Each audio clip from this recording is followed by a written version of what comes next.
الله والصلاة والسلام على من لا نبي بعده.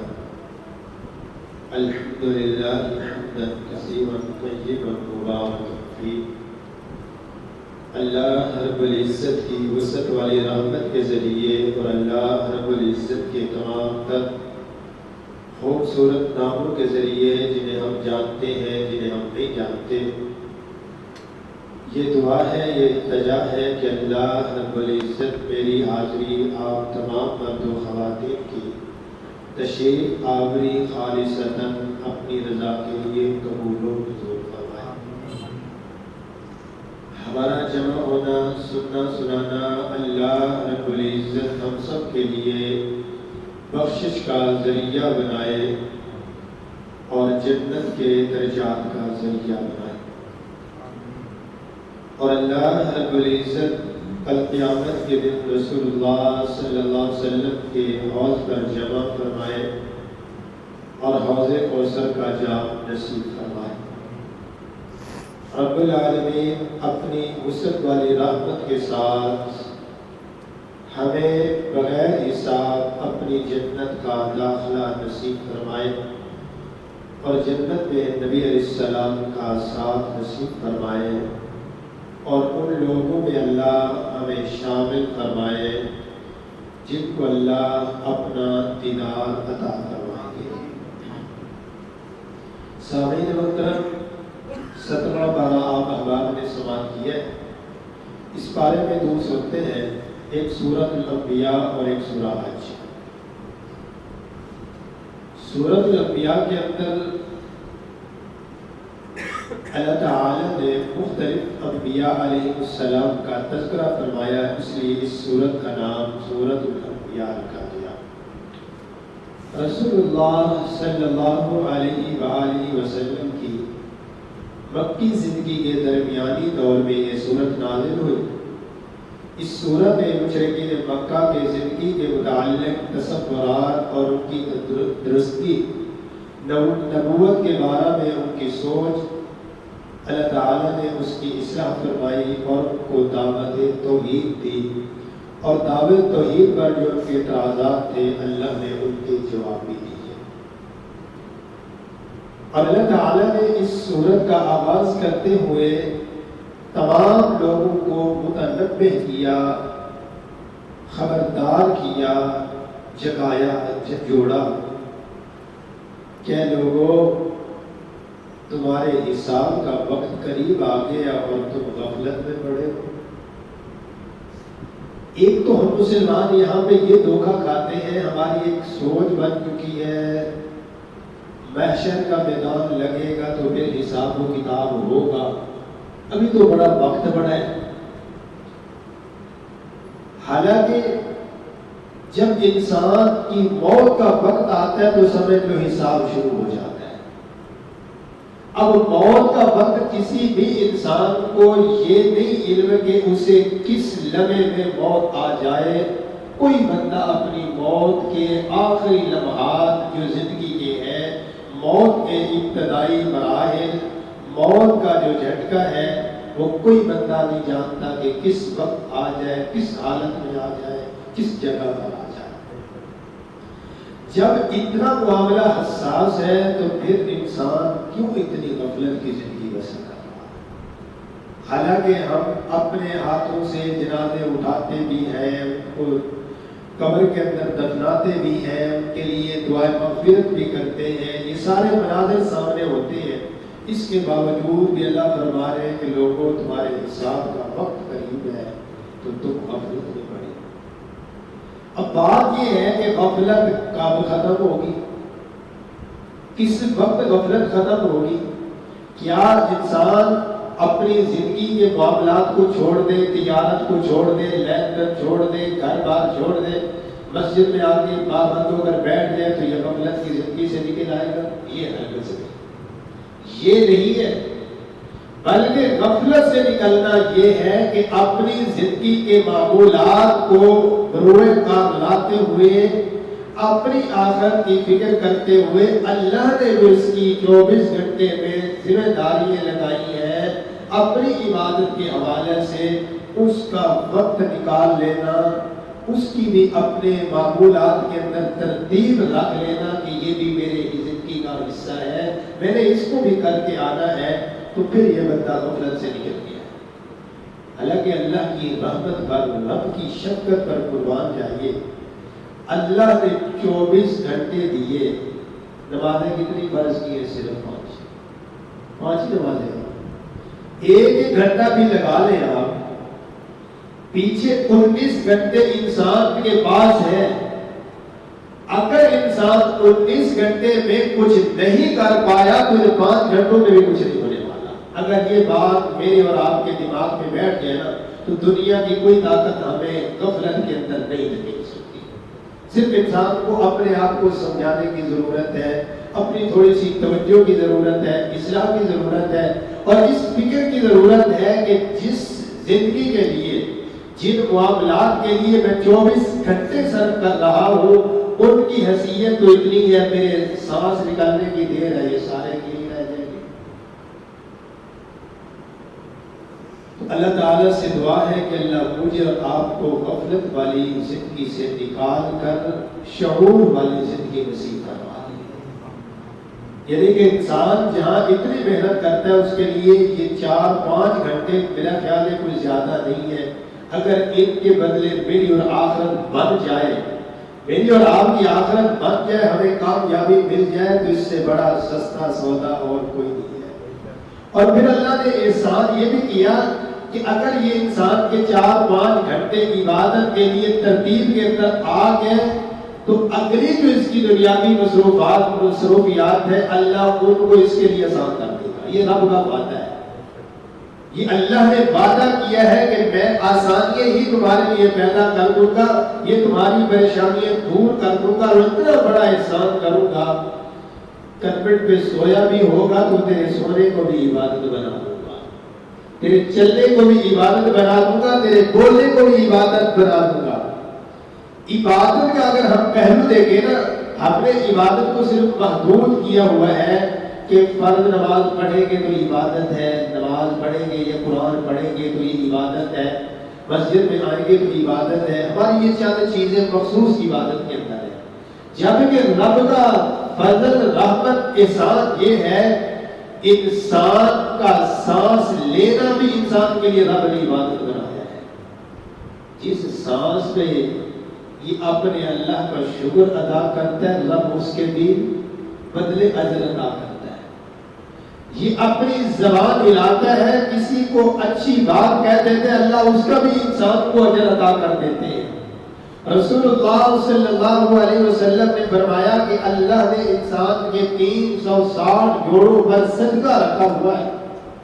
پھر نبی علیہ السلام نے گنانا شروع کر دیا، فرمایا کہ 360 جوڑ ہیں، ان پر صدقہ ہے۔ صحابہ کرام پریشان ہوئے، اللہ کے نبی صلی اللہ علیہ وسلم اتنی طاقت کس میں ہے 360 جوڑ کا وہ روزانہ صدقہ ادا کرے؟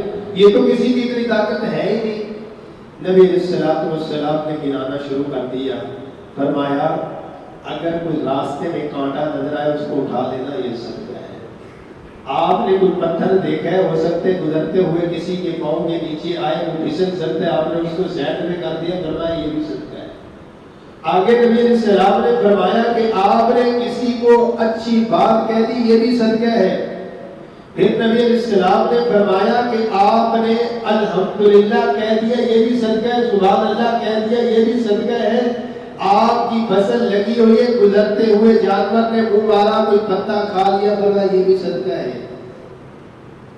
اللہ نے لمبے لمبے کو عبادت بناتا گیا، یہاں تک رسول اللہ صلی اللہ علیہ وسلم نے پھر فرما دیا کہ اگر تم کچھ نہیں کر سکتے، کچھ نہیں کر سکتے، تو فرمایا سورج طلوع ہونے کے بعد 2 نفل پڑھ لیا کرو، اللہ یہ سارا صدقہ قبول کر لے گا۔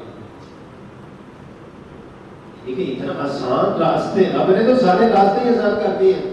اور یہاں پہ اہل علم نے ایک بڑا خوبصورت جملہ بیان کیا ہے، وہ کہتے ہیں انسان کے 360 جوڑوں کا یہ صدقہ ہے 2 نفل۔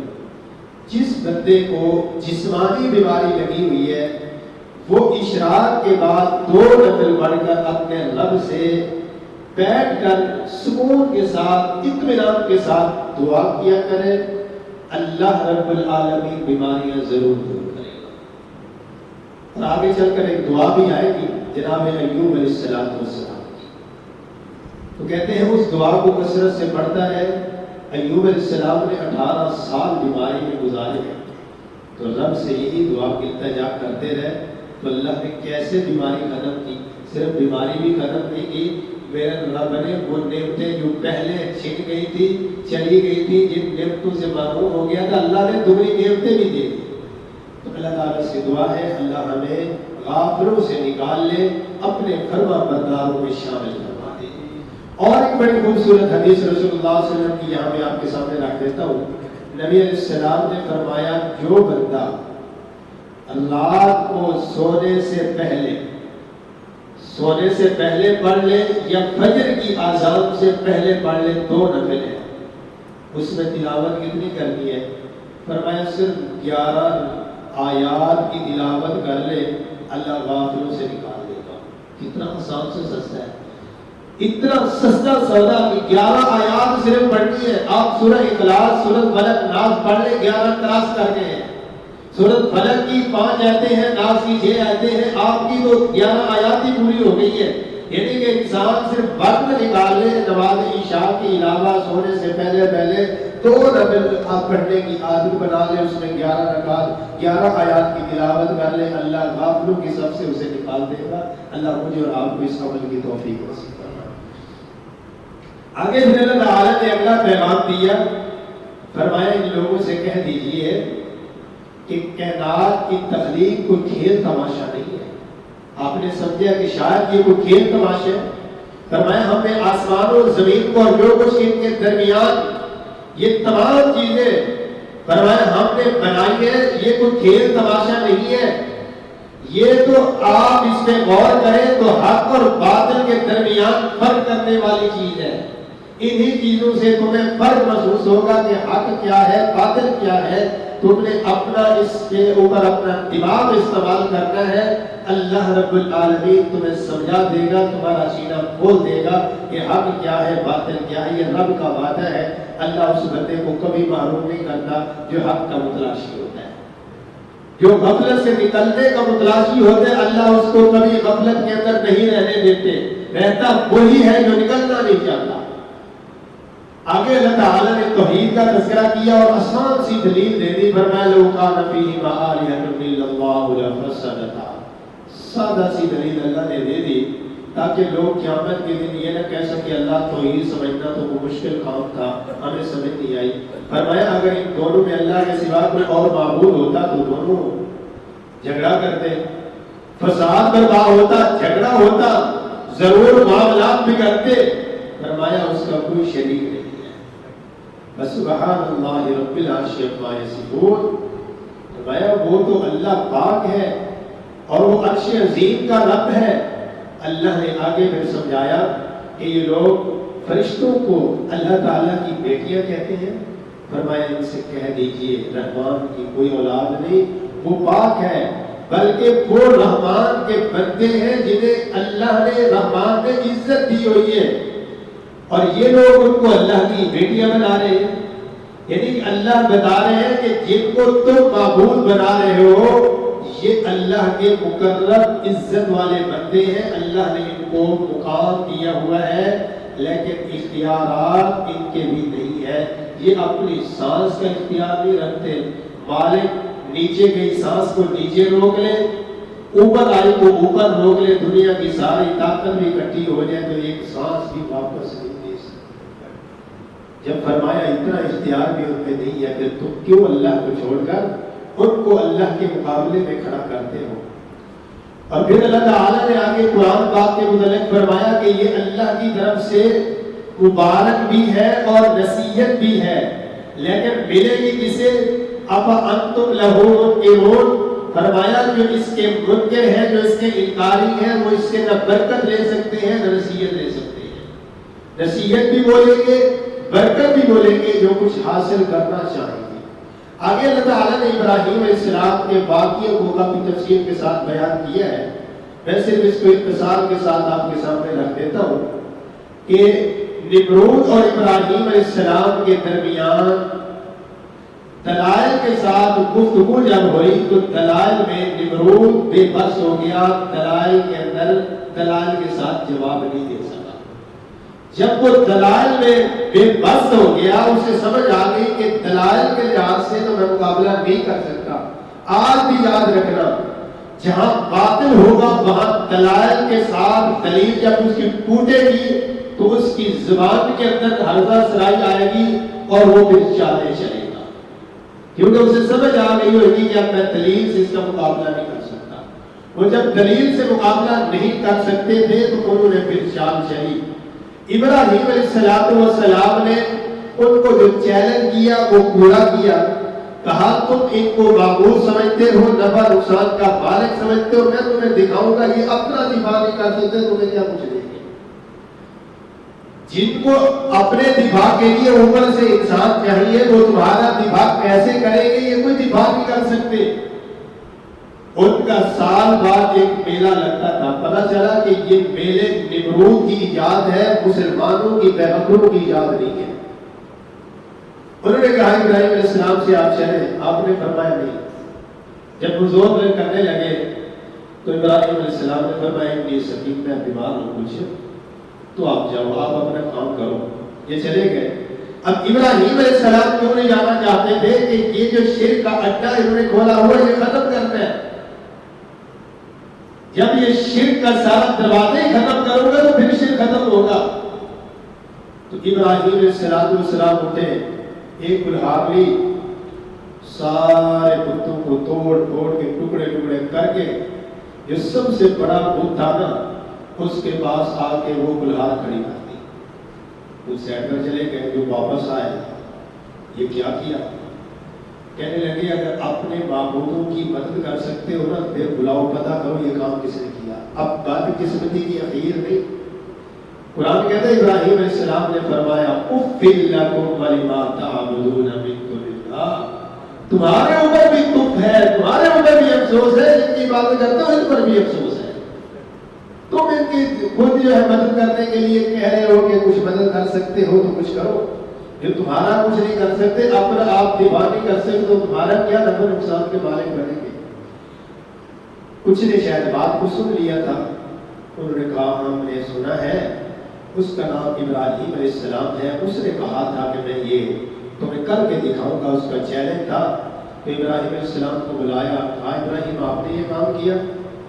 تو ابراہیم علیہ السلام توحید کی اللہ نے بڑی نرالی سمجھ دی ہوئی تھی، اور ضرب لگانے کے لیے ان کے ضمیر کو جھنجھوڑنے کے لیے کہا اس سے پوچھ لو یہ جو بڑا تمہارا ہے، میرے سے جو آگے سوال کرتے ہو یہ بڑا کس لیے ہے؟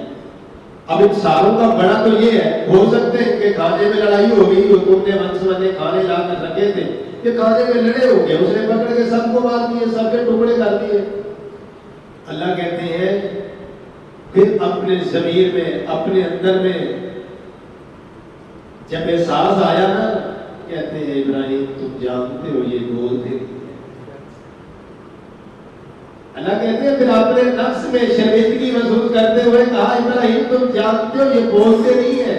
فرمایا جب بولتے نہیں تو پھر یہ تمہارے نفع نقصان کے بھی مالک نہیں ہے، اگر یہ اتنا کچھ نہیں کر سکتے تو پھر تمہیں کیا فائدہ دے گا؟ یہی تو میں تمہیں سمجھاتا ہوں، جو اپنا نہیں دفاع کر سکتے وہ تمہارا کیا کریں گے؟ پوری کائنات کے رب کی طرف آئے۔ اب بات باری ہوگی نا، شرک رچ بس جائے جب دل و دماغ کے اندر تو پھر انسان اچھائی کی طرف آنے کی بجائے اور برائی کی راہ کی طرف جاتا ہے۔ انہوں نے کہا ایسے کرو، اگر اپنے بتوں کی مدد کر سکتے ہو نا پھر اس کو جلا دو۔ ابراہیم علیہ السلام کو جلاؤ گے تو پھر کام بنے گا، ورنہ آج یہ اس نے ختم کیے کل کوئی اور کرے گا۔ اس کا مطلب اس نے تو سارے ہمارے معبود ہی نہیں چھوڑنے۔ اور بدقسمتی کی اخیر ہوئی، آج بھی ہوتی ہے نا، اکثر رمضان مبارک کا مہینہ ہے، ماشاءاللہ خواتین میں جذبہ ہوتا ہے خرچ کرنے کا، اللہ تعالیٰ جذبے میں برکت دے، لیکن بات یہ ہے کہ ہمیشہ یہ پہچان رکھا کریں سائل سوال کرنے والا سوال کس کے نام کر رہا ہے۔ جو رب کا نام چھوڑ کر رب کی مخلوق کے وسیلے واسطوں سے مانگ رہے آپ سے، آپ اس کو 1 روپے بھی دیں تو اپنے لیے جہنم خرید رہی ہے۔ ہمیشہ سوچ کر دیا کرے، بغیر سوچے سمجھے دینا یہ اپنی عاقبت خراب ہوتی ہے، یہ پیسہ نفع دینے کی بجائے نقصان دیتا ہے۔ نبی علیہ السلام کی حدیث ہے کہ 2 نوجوان تھے، سفر کے اندر سفر کر رہے تھے، راستے میں ایک ان کو مزار مل گئی، بزرگ کی ایک قبر مل گئی، استاذہ مل گیا۔ وہاں کے جو ذمہ داران تھے وہ وہاں پہ آنے والوں کو، گزرنے والوں کو تب تک آگے نہیں جانے دیتے تھے جب تک وہاں کے نام کا کوئی چڑھاوا، کوئی صدقہ، کوئی خیرات لے نہ دیتے۔ اب انہوں نے کہا بھی نہیں چڑھاوا چڑھاؤ، انہوں نے کہا نہیں کچھ بھی نہیں ہے، ہم مسافر ہیں، مسافروں کے پاس کیا ہے، وہ مزید ہو گئے، انہوں نے کچھ کرنا پڑے گا۔ انہوں نے کہا کہ اگر تم ایک مکھی بھی مار دو نا اس بزرگ کے نام کی تو مکھی مارو پھر چلے جاؤ۔ ایک نے اس کے نام کی مکھی ماری، چلا گیا۔ مکھی مارنا کوئی مشکل کام ہے، جان بچانے کے لیے بندہ مکھی مار دے کوئی مشکل سا کام ہے، لیکن ایمان کی بات آتی ہے جہاں وہاں مکھی کتنی بڑی انسان کے لیے خسارہ کا باعث بنی۔ نبی علیہ السلام نے فرمایا ایک نے مکھی ماری، جان چھڑائی، چلا گیا۔ دوسرے نے کہا مر سکتا ہوں، اللہ کے علاوہ مکھی بھی نہیں ماروں گا، نہیں ماری۔ انہوں نے اس نوجوان کو شہید کر دیا۔ نبی علیہ السلام نے فرمایا جس نے مکھی نہیں ماری شہید ہو گیا، وہ رب کی جنت کا مہمان بنا۔ جو مکھی مار کے جان بچا کر چلا گیا، اللہ نے اسے جہنم میں داخل کر دیا۔ اب 10 روپے کی بات کرتے ہو، اس لیے ہمیشہ صدقہ دیتے ہوئے اس چیز کا دھیان کیا کریں۔ آپ اکثر بیٹھے ہوتے ہیں، اپنی شاپ میں بیٹھے ہو، دفتر میں بیٹھے ہو، سائل آتے ہیں، سوال کرتے ہیں، جن کا ورثہ بن چکا ہے، جن کا معمول بن چکا ہے، جہاں جائیں اسی انداز میں ان کی گفتگو ہوتی ہے۔ تو جب وہ اللہ کے علاوہ غیروں کا نام لے رہے ہوتے ہیں، وہ نام گن رہے ہوتے ہیں، کیا خیال ہے وہ ہمارا ایمان بچتا ہے؟ وہ 10 ہماری بخشش کا ذریعہ نہیں بن رہے ہوتے، وہ 10 ہماری جہنم کا باعث بن رہے ہوتے۔ اللہ ہم سب کو سب نے منتیں مان لی کہ ہم ٹھیک ہو جائیں گے، ہم اتنی لکڑیاں دیں گے۔ یہ منتیں آج بھی چلتی ہیں، یہ بچوں کو تیل دے کے کہنا جا بلا جگہ میں دیا جلا کے آؤ، یہ اپنے لیے عاقبت خراب ہوتی ہے۔ اللہ ہم سب کو ایسے شرک و بدعات والے اعمال سے محفوظ فرمائے۔ وہ تیل آپ کا خرچ ہوا ہے، وہ جہنم بھڑکانے کے لیے ہوا ہے، جنت کے لیے نہیں ہوا۔ یہ بڑے حساس معاملے ہیں۔ توحید اللہ نے قرآن میں کوئی پہلو ایسا نہیں رکھا جہاں رب نے توحید کو نہیں کھولا۔ تو انہوں نے لکڑیاں جمع کر دی، بہت بڑی چیخا جلائی ابراہیم علیہ السلام کو۔ اب اس چیخا کے اندر ڈالے کیسے؟ چیخا جلا تو لی، پھر شیطان صاحب آ کے انسانی شکل میں بابا جی بن کے، بزرگ بن کے کہا میرا مشورہ ہے ایک رسی باندھو، جھولا باندھو، اس کے اوپر بٹھاؤ، جب جھولا دو گے آگے جائیں گے، آپ کی طرف جھولا جائے گا، ابراہیم علیہ السلام جائیں گے، پیچھے سے رسی کاٹ لے گا۔ یہ نہیں کہ اس آگ سے وہ خود بھی ڈر رہے ہیں، اس کا سیک کتنا ہے، کتنی شدت ہے۔ شیطان کی بات مان لی، پہلے بھی شیطان کی مان رہے تھے۔ ابراہیم علیہ السلام جب آگ میں گئے، پانی والا فرشتہ آ کر کہتا ہے ابراہیم خلیل اللہ اجازت دے تو بارش برسا دو۔ کہا نہیں، کہا اجازت دے تو زمین کو الٹا کر دو تاکہ آگ بجھ جائے گی۔ فرمایا نہیں۔ کہا پھر آپ کیا چاہتے ہیں؟ فرمایا جس کے نام کے لیے مجھے آگ میں ڈالا گیا وہ بہتر جانتا ہے۔ تو ایک بات ابراہیم خلیل اللہ نے کہی، اللہ زمین پر آپ کی توحید کا پرچار کرنے والا میں اکیلا ہوں، عرش عظیم پر آپ کے لیے ہے۔ حسبنا اللہ و نعم الوکیل، اور میرا یہ ایمان ہے اللہ آپ میرے لیے کافی ہے۔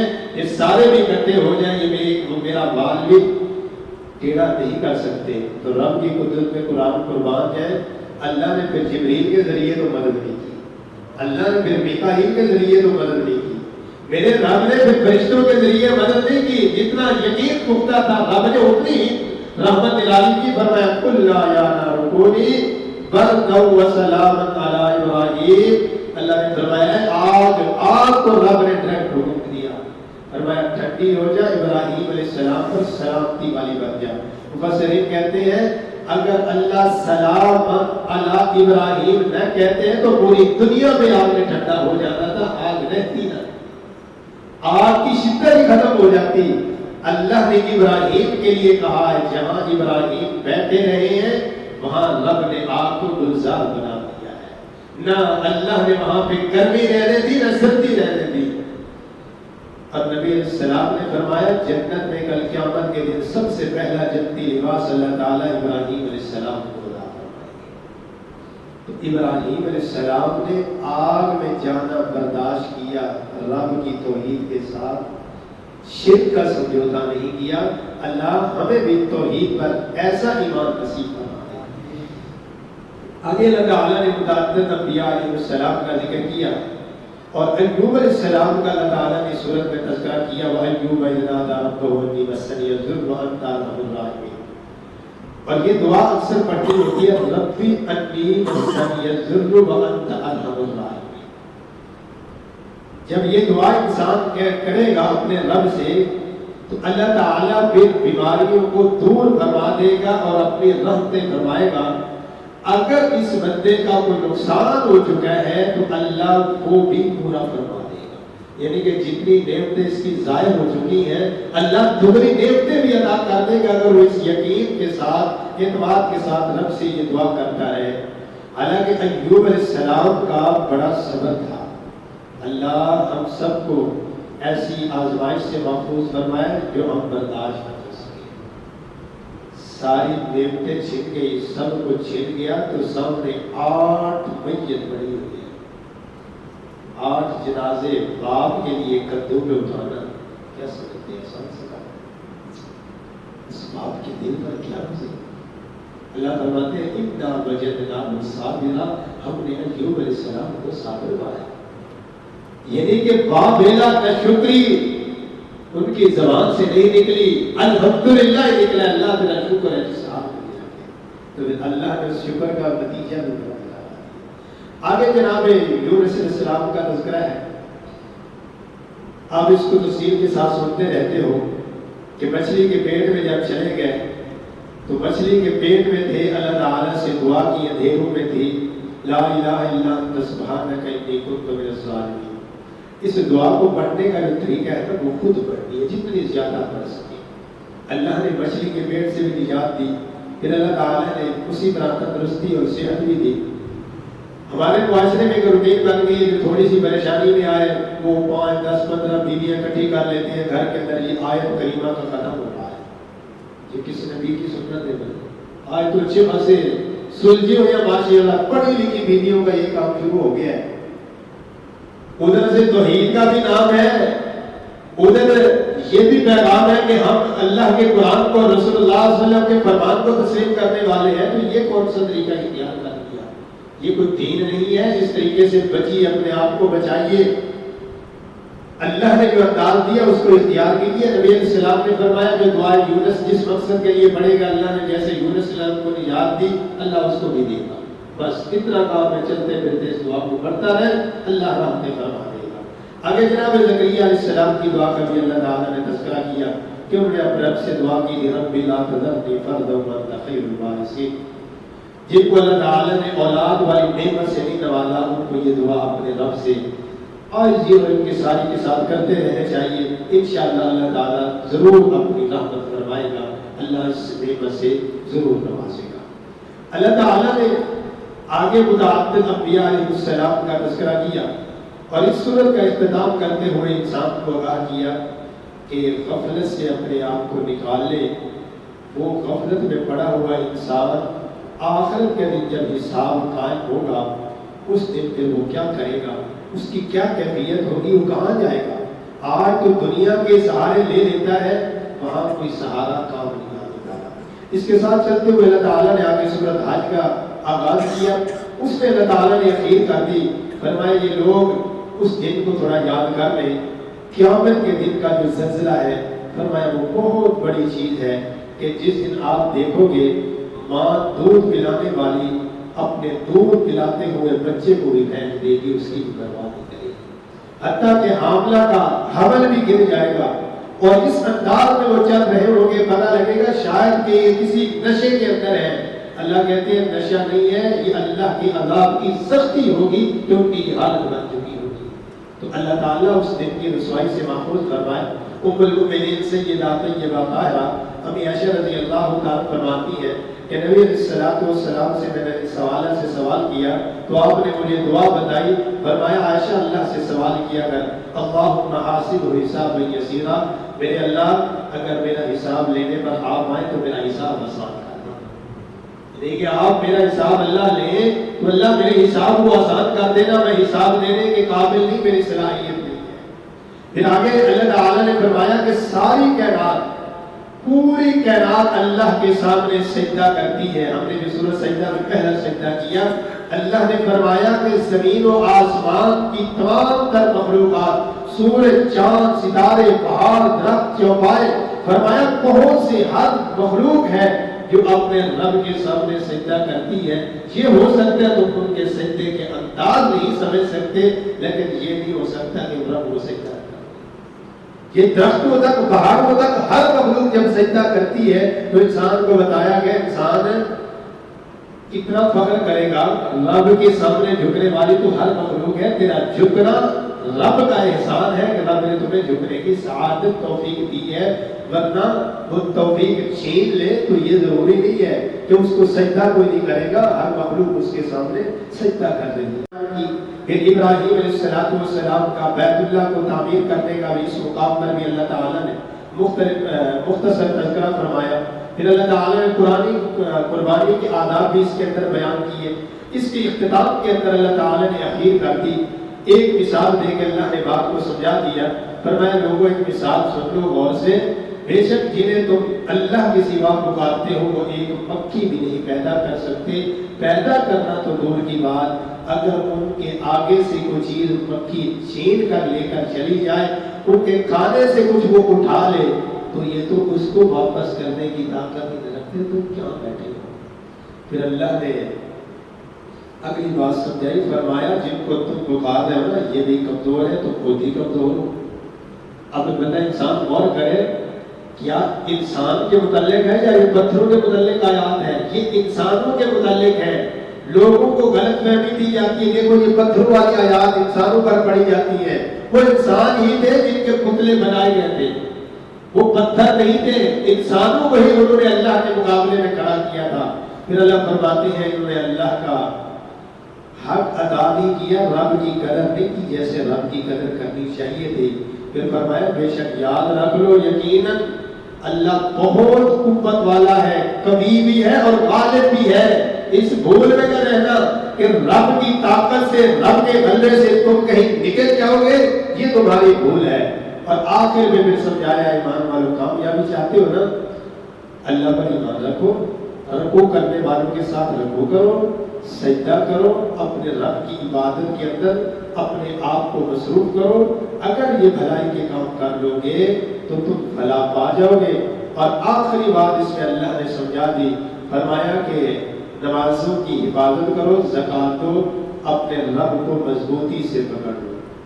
اب انسان اللہ کو کیسے پکڑے؟ واعتصموا باللہ، یہاں پہ اللہ تعالیٰ نے یہی کہا، حالانکہ چوتھے پارے میں فرمایا کہ اللہ کی رسی کو پکڑ لو، یہاں پہ اللہ فرما رہے واعتصموا باللہ، اپنے رب کو پکڑ لو۔ اس کا مطلب ہے کہ اپنے رب کے ساتھ تعلق مضبوط کر دو۔ اللہ فرماتے ہیں فائدہ تمہیں یہ ہوگا، ہوا مولاکم فنعم المولا ونعم النصیر، میں ہی تمہارا مولا ہوں اور میں ہی تمہارا مددگار ہوں۔ اگر تم یہ کام کر لو گے، نمازوں کی پابندی، زکوٰۃ کا ادا کرنا، اپنے رب کے ساتھ اپنے تعلق کو مضبوط کرنا، یہ تین کام کی نماز کے بعد اگر تم کر لو گے تو پھر یہ دنیا کی طاقت تمہارا ایک بال بھی ٹیڑھا نہیں کر سکتی۔ تم جہاں بھی ہوگے میں اللہ کی مدد تمہارے ساتھ ہوگی، میں اللہ کی نصرت تمہارے ساتھ ہوگی، میں اللہ تمہارا دوست ہوگا، صرف دنیا میں نہیں، دنیا میں بھی دوست رہوں گا، آخرت میں بھی دوست رہوں گا۔ اللہ سے دعا ہے جو چند باتیں عرض کی ہیں اللہ مجھے اور آپ کو عمل کی توفیق نصیب فرمائے۔ اقول قولی ھذا والحمد للہ رب العالمین۔